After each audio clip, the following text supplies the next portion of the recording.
All right, we're working on the 1989 Chevrolet S10,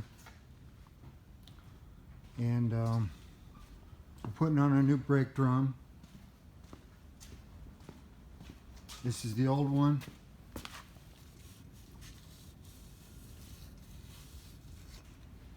pretty. It's not that it's really worn so bad. It could have been turned, but I couldn't find a place to get it turned. But as you can see, I'm getting quite a ridge right here. And that'll catch on the shoe when you try and take it off if you want to do work on your brakes. And they get incredibly difficult to take off because the deeper this gets, sometimes even after you back off your adjusting screw, it's still just like impossible to get one of these off. So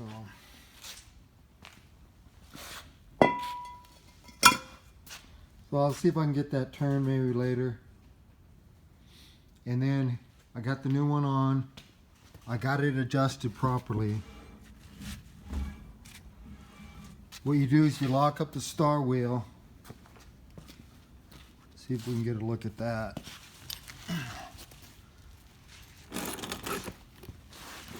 I got the truck in neutral. Okay, there's your adjusting hole. I think I got a plug laying around here somewhere that would fit in that. Anyway, you use your tool to turn this in the direction until this locks up. Until it's, you can't move it. And you get back in there and you back it off, go the other way until you can move it. And that's where I'm at right now with it. So I'm gonna let it go. That's good. And now when you hit the brake, she's gonna stop really good.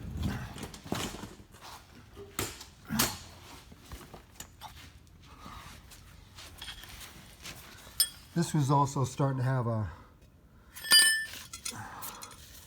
not so good a wear on it. I can feel that it's really rough going across there. So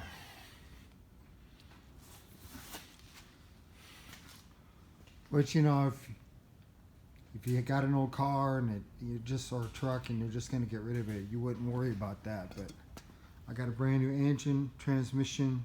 I just upgraded the suspension, put the overload shocks on and heavy duties up front. New stereo, Pioneer stereo. That sounds really good. It's just hooked up to stock speakers, but it works really good.